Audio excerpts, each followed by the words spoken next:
નમસ્કાર મિત્રો, સ્વાગત છે તમારું અમારી ચેનલ ગુચ્ચુ હેલ્ધી હેબિટ્સમાં. મિત્રો, ખાસ અને ઉપયોગી વિડીયોમાં શું તમે પણ સવારે ઉઠતાની સાથે જ ભારે થાક અને નબળાઈ અનુભવો? શું આખો દિવસ શરીરમાં સુસ્તી રહે, કોઈ કામ કરવાની ઈચ્છા જ નથી થતી?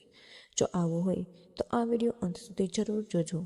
આજે હું તમને તમારા જ રસોડામાં સરળતાથી મળી રહેતી એવી 2 સસ્તી અને અસરકારક વસ્તુ વિશે જણાવીશ કે જે તમારા શરીરમાં ફરીથી ઉર્જા અને તાકાત ભરી શકે.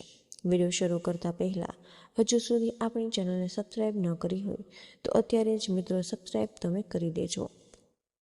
કમેન્ટમાં તમારું ગામ કે શહેરનું નામ જરૂરથી લખો, જેથી મને ખબર પડે કે આપનો પ્રેમ ક્યાં સ્થળેથી મળી રહ્યો છે. શું તમે પણ સવારે ઊંઘમાંથી જાગતા જ હો એવું અનુભવો કે જાણે આખું શરીર થાકી ગયું હોય? શું પથારીમાંથી ઉઠવું પણ ભારે લાગે, હાથ પગમાં તાકાત ન હોય, ચાલવામાં આળસ લાગે, મન થાય કે બસ થોડું વધુ આરામ કરીએ? શું દિવસ દરમિયાન શરીરના અલગ અલગ ભાગોમાં હળવો દુખાવો રહે છે, સ્નાયુઓમાં ખેંચાણ અનુભવાય, સાંધાઓમાં જકડન? તો મિત્રો, આ લક્ષણોને સામાન્ય થાક માનીને તમે અવગણશો નહીં, કારણ કે આ સંકેત હોઈ શકે છે કે તમારા શરીરને અંદરથી યોગ્ય પોષણ અને તાકાતની જરૂર છે. અને સારી વાત તો એ કે આના માટે તમારે કોઈ પણ ખૂબ જ મોંઘી સારવાર, કોઈ કઠિન આયુર્વેદિક દવા કે કોઈ મોટા વિદેશ ટોનિકની જરૂર નથી. આ તાકાત અને તમારા ઘરમાં રહેલી ખૂબ સસ્તી અને સામાન્ય વસ્તુમાંથી મળી શકે, જેને સાચી રીતે અને સાચા સમયે લેવાથી શરીરને ફરીથી પહેલાં જેવું મજબૂત અને સ્ફૂર્તિલું અને ઉર્જાથી ભરપૂર બનાવી શકાય. આ બંને વસ્તુઓની સૌથી મોટી ખાસિયત કે તે દેખાવમાં ભલે ગમે તેટલી સામાન્ય લાગે, તેની અસર કોઈ મોંઘા સારવારથી કમ નથી.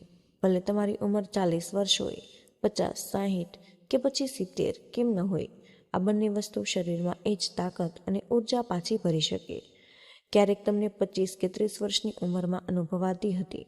આ વસ્તુઓ શરીરની અંદરના અંગોને શક્તિ આપે છે, પાચન ક્રિયાને સુધારે, લોહીને સાફ કરે અને નસોથી લઈને સ્નાયુઓ સુધી સક્રિય બનાવી દે. આ બંને વસ્તુને રોજ નક્કી કરેલા સમયે સાચી રીતે લેવાનું શરૂ કરો. તમે ખુદ અનુભવશો કે તમારું શરીર દરરોજ પહેલાં કરતાં વધારે તાકતવર, સ્ફૂર્તિલું અને સક્રિય થતું જાય. આની અસર માત્ર થાક, નબળાઈને દૂર કરવા સુધી સમજ નથી. શરીરની અંદર જે પણ જૂની બીમારી છુપાયેલી હોય તે પણ ધીમે ધીમે ખતમ થવા લાગે છે. શરીરમાં જે ગંદકી અને કચરો લાંબા સમયથી જમા થઈ ગયો હોય તે ધીમે ધીમે સાફ થવા લાગે. શરીરના અંગોને ફરીથી નવી ઉર્જા મળવા લાગે. જે જરૂરી પોષક તત્વ અત્યાર સુધી શરીરને નહોતા મળ્યા, તેની પૂર્તિ પણ પ્રાકૃતિક રીતે થવા લાગે છે. હવે તમારા મનમાં આ સવાલ આવી શકે છે કે આખરે આ બંને વસ્તુઓ કઈ છે અને તેને ક્યારે અને કેવી રીતે લેવાની છે? તો મિત્રો, તેનો પૂરો જવાબ તમને આ વિડીયોમાં આગળ મળવાનો છે, એટલે આ વિડીયોને અંત સુધી ધ્યાનથી સાંભળજો. હું આગળ એક કરીને બંને વસ્તુઓ વિશે વિસ્તારથી જણાવીશ, જેથી તમે તમારી હેલ્થને ફરીથી પહેલાં જેવી બનાવી શકો. મિત્રો, આ બધું જરૂરી માહિતીને માત્ર તમારા સુધી સંમત ન રાખો. તમારા પરિવાર સુધી, સગા સંબંધીઓ અને ઓળખીતા લોકો સાથે જરૂર શેર કરો, જેથી આનો પૂરો લાભ બધા ઉઠાવી શકે. હવે મિત્રો, જાણો પહેલી વસ્તુ કઈ છે, તેને ક્યારે અને કેવી રીતે ઉપયોગમાં લેવી. જે પહેલી વસ્તુ એના વિશે જણાવી રહી છું તેનું નામ છે મગફળી, એટલે કે સિંગદાણા. મિત્રો, એ જ મગફળી જેને આપણે બાળપણથી જ ખાતા આવ્યા, જેને અંગ્રેજીમાં ગ્રાઉન્ડનટ અથવા તો પીનટ્સ કહેવાય. આ બજારમાં અલગ અલગ રંગ, આકાર અને પ્રકારમાં આસાનીથી મળી જાય, પરંતુ જ્યારે પણ તમે તેને ખરીદવા જાઓ તો એ વાતનું ખાસ ધ્યાન રાખો કે તમે દેશી અને નાના આકારવાળી મગફળી જ લો, કારણ કે તે જ સૌથી વધુ ફાયદાકારક મનાય છે. હવે તમે વિચારી શકો છો કે મગફળી તો ખૂબ જ સામાન્ય અને સસ્તી વસ્તુ છે, તો પછી આ બદામ, કાજુ કે અખરોટ જેવા મોંઘા ડ્રાયફ્રૂટ કરતાં પણ વધારે અસર કેવી રીતે કરી શકે? પરંતુ સત્ય, જો તમે મગફળીને સાચી માત્રામાં, સાચા સમય અને નિયમિત રૂપે લેવાનું શરૂ કરો છો, તો આ તમારા શરીર માટે એક ખૂબ જ અસરકારક અને સસ્તું ટોનિક બની જાય. હવે વાત કરીએ મગફળી તમારા શરીર પર કેવી રીતે અસર કરે. સૌથી પહેલા વાત કે હાડકાની જો તમારા ઘૂંટણમાં દુખાવો હોય, કમરમાં જકડન, દાંત નબળા પડી ગયા અથવા તો હાડકામાંથી કટકટનો અવાજ આવે, તો આ સંકેત છે કે તમારા શરીરમાં કેલ્શિયમની કમી થઈ ગઈ અને મગફળી આ કમીને પૂરી કરવામાં ખૂબ જ કારગર સાબિત થઈ શકે છે, કારણ કે આમાં પ્રાકૃતિક કેલ્શિયમ સારી માત્રામાં હાજર હોય જે હાડકાને અંદરથી મજબૂત બનાવે છે. એટલું જ નહીં, મગફળીમાં મેગ્નેશિયમ પણ પૂરી માત્રામાં જોવા મળે, જે શરીરમાં કેલ્શિયમને સારી રીતે શોષવા એટલે કે એબ્ઝોર્વ કરવામાં મદદ કરે છે, જેથી તમારે મોંઘું મેગ્નેશિયમ સપ્લિમેન્ટ લેવાની જરૂર નથી. માત્ર હાડકાં માટે જ નહીં, પરંતુ શરીરની નસો, ન્યુરોન્સ અને આખી નર્વસ સિસ્ટમ માટે ખૂબ જ જરૂરી છે. તમને હાથ પગમાં ઝંઝણાટ થતી હોય, ધ્રુજારી અથવા શૂન્ય પડી જતા હોય, એટલે કે ખાલી ચડી જવી, તો આ સંકેત હોઈ શકે છે કે તમારી નર્વસ સિસ્ટમમાં નબળાઈ આવી ગઈ છે. આવી સ્થિતિમાં મગફળી ખાવી તમારા માટે એક ખૂબ જ સરળ અને અસરકારક ઉપાય હોઈ શકે. જો તમારા હાથ પગ વારંવાર સુન્ન થઈ જાય, શરીરમાં ઝંઝણાટી થવા લાગે, સ્નાયુમાં દુખાવો રહે અથવા ચાલતી વખતે શરીરમાં અજીબ સરસરાહટ અનુભવાય, તો અર્થ છે કે તમારા ન્યુરોન્સ નબળા પડી ગયા. આ ઉપરાંત જો તમારા હાથ ધ્રુજતા હોય, વસ્તુ પકડતી વખતે ધ્રુજારી અનુભવાય, યાદશક્તિ નબળી થઈ જાય, વાળ ખરવા લાગે, આંખોની રોશની ધીમી ઓછી થવા લાગે, તો આ બધા એ વાતનો સંકેત છે કે તમારા શરીરમાં જરૂરી વિટામિન્સ અને મિનરલ્સની કમી થઈ ગઈ છે. મગફળીમાં વિટામિન B1, B6 અને વિટામિન E ભરપૂર માત્રામાં હોય. આ બધી સમસ્યાને દૂર કરવામાં મદદ કરે છે અને ખાસ કરીને વિટામિન E સારું એન્ટીઓક્સિડન્ટ હોય છે, જે શરીરમાં રહેલા ફ્રી રેડિકલ્સને ખતમ કરે, ચહેરાની કરચલી, દાગ ધબ્બા અને ખીલને ઓછા કરે, ત્વચા તથા કોશિકાઓને ફરીથી તાજગી અને નવું જીવન આપે.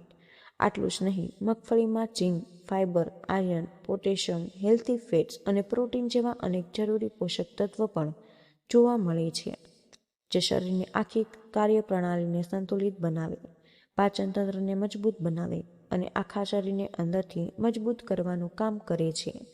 જો તમારી પાચન શક્તિ નબળી છે, જમવાનું બરાબર પચતું નથી, ગેસ બને, અપચો રહે અથવા વારંવાર કબજિયાતની સમસ્યા થાય, તો મગફળીનું સેવન તમારા માટે ખૂબ જ ફાયદાકારક અને અસરકારક ઉપાય સાબિત થઈ શકે.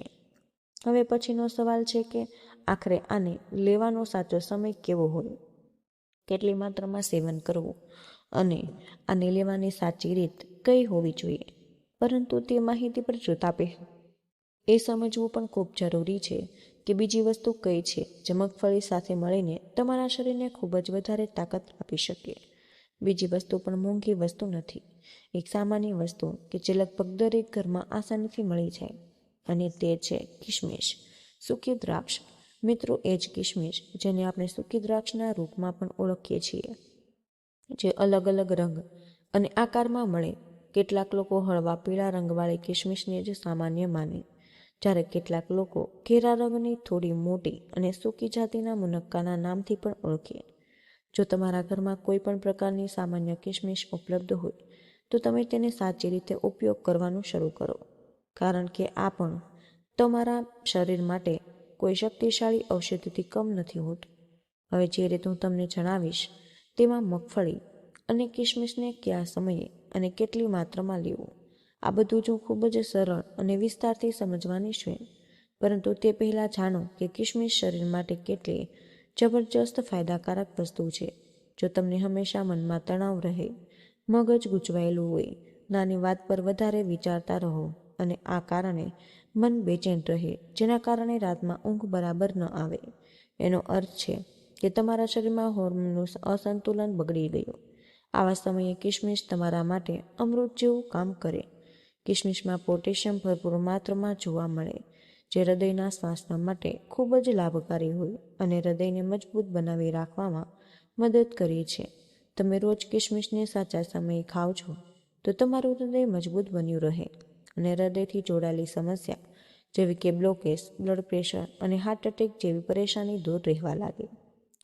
કિશમિશ શરીરમાં જરૂરી પોષક તત્વની કમી પૂરી પાડે છે અને ખાસ કરીને એવા લોકો માટે ખૂબ જ ફાયદાકારક છે જેઓ વારંવાર કબજિયાતથી પરેશાન હોય, કારણ કે આ પાચન ક્રિયાને સુધારે.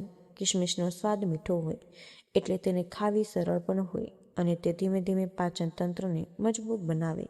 તમને વારંવાર ગેસ બને, જેનાથી છાતીમાં બળતરા થાય પેટ ભારે લાગે, દુખાવો થાય અથવા દાંતમાં ખેંચાણ જેવું લાગે, તો આ બધા જ સમસ્યાઓ કિશમિશ ખૂબ જ રાહત આપે છે. ઘણી વખત રાત્રે સૂતી વખતે પેટનું એસિડ ગળા સુધી આવી જાય અને સવારે મોઢાનો સ્વાદ ખરાબ થાય. આ બધું ગેસના કારણે થાય. કિશમિશ આમાં પણ આરામ આપે છે. એની સાથે જ કિશમિશ લોહીની માત્રા પણ વધારે છે, પરંતુ આ લોહીમાં શુગર વધારતી નથી. એટલે જે લોકોને ડાયાબિટીસની સમસ્યા હોય તેઓ પણ તેને ડર વગર ખાઈ શકે. બ્લડ પ્રેશરના દર્દીઓ માટે આ ખૂબ જ ઉપયોગી મનાય છે અને હૃદયને સ્વસ્થ રાખવામાં મદદ કરે. કિશમિશ વાળને ઘટ અને ચમકદાર બનાવે, ચહેરાની ત્વચામાં નિખાર લાવે, કારણ કે આમાં જરૂરી મિનરલ્સ, વિટામિન્સ હાજર હોય. હવે વાત કરીએ આને કેવી રીતે અને કેટલી માત્રામાં લેવું. કારણ કે મિત્રો, મોટાભાગના લોકો આની સાચી રીત નથી જાણતા. તેમને પૂરો ફાયદો નથી મળતો. જો તમને હંમેશા શરીર ભારે લાગે, નબળાઈ અનુભવાય, સાંધા અકળાય, સ્નાયુમાં દુખાવો અથવા તો ખેંચાણ રહે, તો મિત્રો આ ઉપાય તમારા માટે ખૂબ જ લાભકારી સાબિત થઈ શકે. સૌથી પહેલાં મગફળીની માત્રા સમજી લો. રીત ખૂબ જ સરળ છે. જેટલી મગફળી તમારી એક મુઠ્ઠીમાં આસાનીથી આવી જાય એટલી જ માત્રા પૂરતી હોય. તમે બાળક હોય, યુવાન, વૃદ્ધ, દરેક વ્યક્તિએ પોતાની હથેળી અનુસાર જ મગફળી લેવી, ન વધારે કે ન ઓછી. હવે એક વાટકીમાં એટલી મગફળી નાખો જેટલી તમારી મુઠ્ઠીમાં આવી. હવે વાત આવે છે કિશમિશની. તો માત્રની કોઈ પણ વ્યક્તિ માટે એક દિવસમાં 10 થી 11 કિશમિશ લેવી પૂરતી છે. તમારે આ કિશમિશને સાફ પાણીથી ધોઈ રાત્રે 1 વાટકી પાણીમાં પલાળવી અને એ જ સમયે મગફળીને પણ પાણીમાં પલાળી દેવી. જ્યારે આ બંને વસ્તુ પાણીમાં પલળે તો તેની અંદર રહેલા પોષક તત્વ સક્રિય થાય અને શરીરમાં જલ્દી અસર દેખાડવા લાગે. આમાં રહેલા મિનરલ્સ અને વિટામિન્સ શરીરમાં જઈને તરત જ પોતાનું કામ શરૂ કરી દે. હવે જ્યારે તમે સવારે ઉઠો તો સૌથી પહેલાં આ પલાળેલી કિશમિશ અને મગફળીને ધીમે ચાવીને ખાઈ શકો, અથવા ઈચ્છો તો મિક્સરમાં થોડું પાણી નાખી પીસી શકો. પછી તેમાં થોડું વધારે પાણી ભેળવીને 1 ગ્લાસ પાણીની જેમ પી શકો. જો તમે ઈચ્છો તો મગફળીના ફોતરા કાઢી, પરંતુ ફોતરા કાઢ્યા વગર પણ તેને ખાઈ શકાય અને આમાં કોઈ નુકસાન નથી થતું. આ પૂરી રીતે તમારી પસંદ અને સુવિધા પર નિર્ભર કરે. જે તમને પીસીને પીવું પસંદ નથી તો તેને સલાડમાં ભેળવીને ખાઓ. જો રોજે આ રીતે કિશમિશ અને મગફળી સાચી માત્રામાં લો છો તો તમારા શરીરમાં જબરજસ્ત તાકાત આવશે. રોજનો થાક દૂર થાય, નસમાં કોઈ પણ પ્રકારની અડચણ કે બ્લોકેજ ન રહે અને તમને ગાઢ અને સારી ઊંઘ આવે. તણાવ જેવી સમસ્યા ધીમે ખતમ થવા લાગે અને શરીર અંદરથી મજબૂત બનતું જાય. પાચન ક્રિયા મજબૂત બને. જ્યારે પેટ સાચું રહે ત્યારે શરીરની લગભગ 90% બીમારી પોતાની જાતે જ ખતમ થઈ જાય. ઉંમર વધવાની સાથે શરીરમાં પ્રોટીનની માત્રા ધીમે ધીમે ઓછી થતી જાય. જ્યારે તમે પેશાબ કરતી વખતે સફેદ ફીણ જેવું કંઈક જુઓ છો તો મિત્રો આ એ વાતનો સંકેત હોય છે કે શરીરમાંથી પ્રોટીન બહાર નીકળી રહ્યું છે. જ્યારે શરીરમાં પ્રોટીનની કમી થઈ જાય છે તો સ્નાયુઓ ધીમે ધીમે નબળા પડવા લાગે અને આ સમસ્યા મોટાભાગે મોટી ઉંમરના લોકોમાં જોવા મળે. એટલા માટે કિશમિશ અને મગફળીનો આ ઘરેલું ઉપાય ખૂબ જ અસરકારક મનાય છે. આ માત્ર સ્નાયુઓને તાકાત જ નથી આપતો, પરંતુ આખા શરીરને અંદરથી મજબૂત બનાવે, પ્રોટીનની કમીને પણ પૂરી કરે. આ નુસ્ખો ખૂબ જ સસ્તો અને સરળ અને ઉપયોગી છે અને કોઈ પણ વ્યક્તિ ભલે તેની ઉંમર ગમે તેવી હોય તેને અપનાવી જબરદસ્ત ફાયદો મેળવી શકે. અને આજથી જ તમારી રોજિંદી આદતમાં સામેલ કરો અને ખુદ પર ભરોસો રાખી આની અસર તમને જરૂર જોવા મળે. મને જરૂર જણાવો કે તમે આ વિડીયો કયા શહેરથી કે ગામથી જોઈ રહ્યા છો અને તમને આ માહિતી કેવી લાગી. અને હા, રોજે થોડું ચાલવું, હળવો વ્યાયામ બિલકુલ ન ભૂલતા. જો તમે ઈચ્છતા જ હોય તો હું એક અલગ વિડીયોમાં તમને એ પણ જણાવી શકું છું કે સ્નાયુઓને વધારે મજબૂત કેવી રીતે બનાવવા, જેથી શરીરમાં ક્યારેય પણ તાકાતની કમી બિલકુલ ન રહે. મોડું ન કરો, આજથી શરૂઆત કરો અને અમારી ચેનલને સપોર્ટ કરવાની કમેન્ટમાં યસ જરૂર લખો. તો મિત્રો, આજનો વિડીયો અહીં જ પૂર્ણ કરીએ છીએ. માહિતી જો પસંદ આવી હોય, તમારા દિલને સ્પર્શ્યો હોય તો વિડીયોને એક લાઇક જરૂર કરો, કારણ કે તમારી એક લાઇક અમને વધુ મહેનત કરવાની પ્રેરણા આપે છે. આ માહિતીને તમારા સુધી સીમિત ન રાખો. અત્યારે જ તમારા મિત્રો અને પરિવાર સાથે શેર કરો. તમારો એક શેર હોય માણસને મુસીબતથી બચાવી શકે. તેમના આશીર્વાદ તમને મળશે. આવા જ બીજા સ્વાસ્થ્યપ્રદ અને અસલી નુસ્ખા મેળવવા માટે અમારી ચેનલને તમે હમણાં જ સબસ્ક્રાઈબ કરો. તો મિત્રો, મને આશા છે કે આજનો આ વિડીયો તમને જરૂર પસંદ આવ્યો હશે. અને હા, વિડીયોમાંથી તમને કંઈક ને કંઈક જાણવા મળ્યું હશે. તો મિત્રો, આજના વિડીયોમાં બસ આટલું જ. આજની આ માહિતી તમને કેવી લાગી અને આ વિડીયો તમે કયા શહેરમાંથી સાંભળી રહ્યા છો તે અમને કમેન્ટમાં જરૂર જણાવજો. વિડીયો પસંદ આવ્યો હોય તો વિડીયોને લાઈક, તમારા મિત્રો સાથે શેર કરજો. ચેનલ પર નવા હોય તો ચેનલને સબસ્ક્રાઈબ કરવાનું બિલકુલ ભૂલશો નહીં. વિડીયોની અંત સુધી જોવા બદલ આપનો આભાર.